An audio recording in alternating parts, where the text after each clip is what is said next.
मैं श्रद्धा सुमन अर्पित करता हूं।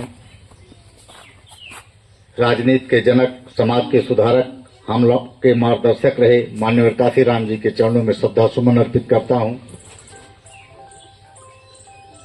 आज इस कार्यक्रम में उत्तर प्रदेश के हमारे पार्टी के बसपा के प्रदेश अध्यक्ष तेज तर्रार, प्रदेश में नाम रोशन करने वाले बड़े भैया विश्वनाथ पाल जी का मैं स्वागत अभिनंदन वंदन करता हूं।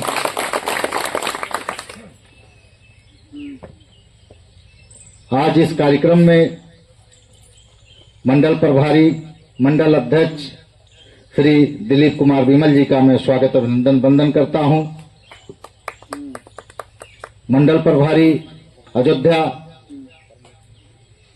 अभी इनकी पत्नी जो भी चुनाव हुआ था उपचुनाव जो जीती हैं, दीपलता जी, भारी वोटों से इनके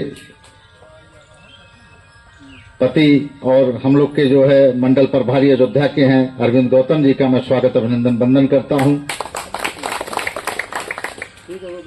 इस जिले की जो बहन जी ने जिम्मेदारी दी है, जो जिले के शान हैं, भाई सुनील गौतम जी का मैं, सुनील सावंत जी का मैं स्वागत अभिनंदन वंदन करता हूं। इस विधानसभा अध्यक्ष भाई राम बहोर जी का मैं स्वागत अभिनंदन वंदन करता हूं। श्री काशीराम जी पीपीएफ संयोजक अंबेडकर नगर, इनका भी स्वागत अभिनंदन वंदन करता हूं। साथियों, श्री आदिल बेग जी विधानसभा सचिव कटेहरी, मैं इनका भी स्वागत अभिनंदन वंदन करता हूं। श्री ब्रजेश कुमार आजाद पूर्व प्रत्याशी जिला पंचायत, इन नौजवान साथी का भी मैं स्वागत अभिनंदन वंदन करता हूं। आज आप लोग इस कार्यक्रम में आए हैं, बहुत बहुत स्वागत अभिनंदन वंदन आप लोगों को। ये चुनाव जो होने जा रहा है तो कोई छोटा चुनाव नहीं। इसके पहले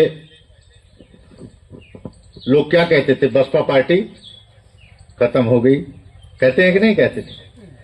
अरे उनकी सोच खत्म हो गई। 2014 में जो 4000 वोट नहीं पाते थे, आज वो छलावा कर करके, चाहे हिंदू मुस्लिम कर करके, चाहे चीन पाकिस्तान करके, चाहे 370 करके, वो सत्ता में आने का काम किए। आज नौजवानों को रोजगार की बात नहीं सरकार कर रही, पेपर लीक हो रहा, महंगाई बढ़ती जा रही, इस सब के विषय पे कोई काम नहीं हो रहा। मैं यही कहूंगा, अभी हमारे दिलीप भैया ने कहा बहन जी ने जिला बनाया, जिले को सब कुछ दिया, बहन जी ने, सच्चाई है। आप जानते हो यही मेडिकल कॉलेज है, मैं बहुत दूर नहीं जाऊंगा, यही मेडिकल कॉलेज देखिए। ऊपर वाला ना करे, किसी के घर का हो या किसी के नात बात हो, किसी के परिवार का या दूर दराज रिश्तेदार या सगा संबंधी, अगर कोई एक्सीडेंट होता है, लखनऊ पहले शरण मिलती है क्या? लखनऊ पहले शरण नहीं मिलती ना। अगर भारी चोट लग गया या भारी बीमारी है तो लखनऊ शरण मिलता है भैया।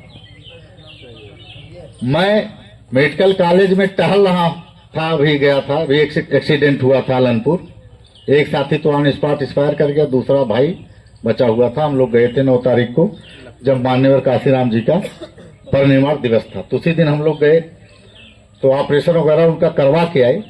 लेकिन वहां देखा जो मेडिकल कॉलेज माननीय बहन जी ने जो यहां बनाया है, वो लखनऊ का भी अच्छा मेडिकल कॉलेज नहीं था। उतनी जगह सरकारें आई, समाजवादी आई, केवल 5 साल सत्ता में रही, 5 काम जिले के लिए गिना नहीं सकती। अगर 5 काम गिना दे जो आम पब्लिक का उससे फायदा हो तो 100 वोट मांगे तो अच्छा लगता है? लेकिन मेडिकल कॉलेज का जितनी भी मशीन थी आजमगढ़ ले जाने का काम किया। तो हमारे साथ धोखा हुआ कि नहीं हुआ? धोखा हुआ ना। मशीन बहन जी ने हमको सब कुछ दे के गई और ले जाने का काम समाजवादियों ने आजमगढ़ ले जाने का काम, यानी कि आजमगढ़ उनके लिए ज्यादा प्रिय था और अम्बेडकर नगर नहीं। तो साथियों समझना पड़ेगा समाजवादियों के लिए। और 8 साल से योगी बाबा जी मुख्यमंत्री हैं, इन्होंने क्या किया ये भी सोचने के विषय है। काम के ऊपर वोट पड़ना चाहिए कि नहीं पड़ना चाहिए मेरे साथी? काम के ऊपर पड़ना चाहिए ना। तो 8 सालों में मूल्यांकन भी होनी चाहिए कि आप अम्बेडकर नगर के हर विधानसभा में आपने कितना काम किया। अभी चुनाव आ गया है, गांव में जाएंगे, कभी आपका वृद्धा पेंशन बना देंगे, डीएम साहब आ रहे हैं कह रहे हैं, तहसीलदार साहब आ रहे हैं कह रहे हैं आवास दे देंगे। अरे 8 साल से आप राज कर रहे हो, आज उपचुनाव आया है, इसके पहले कहां थे? हाँ, तो सब समझना पड़ेगा। हम लोग को ठगने आए। अगर जिसकी मानसिकता अच्छी होती है तो कुछ न कुछ करता है, फिर वोट मांगता है तो अच्छा लगता है। मेरे साथियों बातें तो बहुत हैं, आप लोगों से मैं आशीर्वाद लेने आया हूं। बहन जी ने मुझे आशीर्वाद दिया है, बात होती रहेगी, वही मैं आशीर्वाद आपसे लेने आया हूं। 2 साल का चुनाव है ये, आप लोगों से एक मौका चाहिए। नौजवान हूं, नौजवानों की शान जाने नहीं दूंगा और माँ बाप की सिर झुकने नहीं दूंगा, माता बहनों की सिर झुकने नहीं दूंगा। एक बार मौका दीजिए, 2 साल का चुनाव है, अच्छे से काम किया तो ठीक, नहीं तो वोट का अधिकार तो आपके अंदर है ना, तो हटा सकते हैं। तो मेरे भाई बहुत गौर से ध्यान से ये समझना पड़ेगा और बहन जी के हाथ को मजबूत करिए। अगर जिले का विकास चाहते हैं, अपना विकास चाहते हैं तो ये सब ध्यान देना पड़ेगा। और ये मत सोचिए अम्बेडकर नगर से ही बसपा पार्टी का उदय हुआ था। पार्टी तो मान्यवर काशीराम जी ने 84 में बनाया था, सन 84 में बना था, लेकिन उदय यही से हुआ था।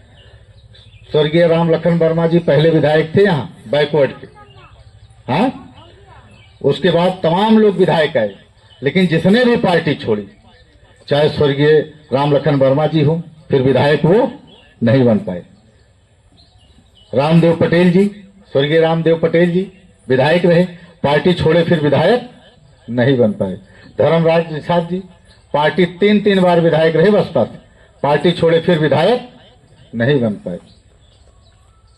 डॉक्टर मसूद साहब मंत्री भी रहे बसपा में, पार्टी छोड़े, फिर विधायक नहीं बन पाए।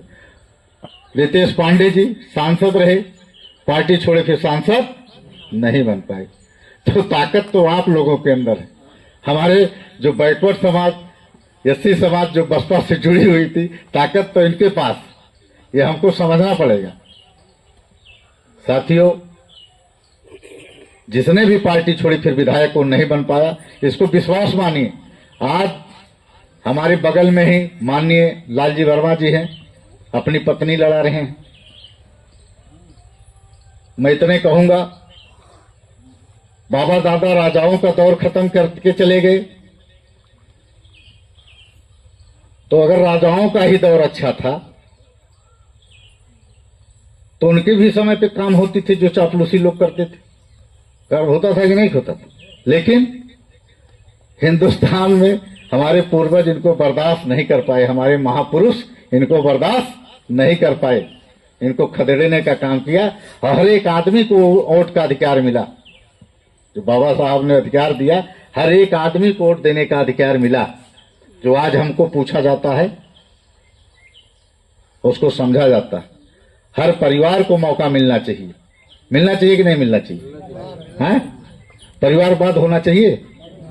और एक तरफ ये सरकार बैठी है, नौकरी नौजवानों को देने का नाम ही नहीं ले रही है, केवल दबाव, प्रधान के ऊपर भीड़ लेके आओ, सेक्रेटरी के ऊपर दबाओ, तमाम जितने भी समूह के महिलाएं हैं उनके ऊपर दबाओ। तो आइए, जो अभी यहाँ भीड़ लगी थी, आइए सिलाई मशीन देंगे, आने की हिम्मत नहीं पड़ी। यहाँ बगल में आते हैं कुछ लोगों, 4-6 लोगों को देके चले जाते हैं। इस समय केवल गांव में आते हैं, झुंझुना देने का काम करते हैं। अभी बड़े भैया ने कहा, बहन जी के राज में तमाम ऐसी योजनाएं चली जो सबको लाभ मिला, सबको सम्मान मिला।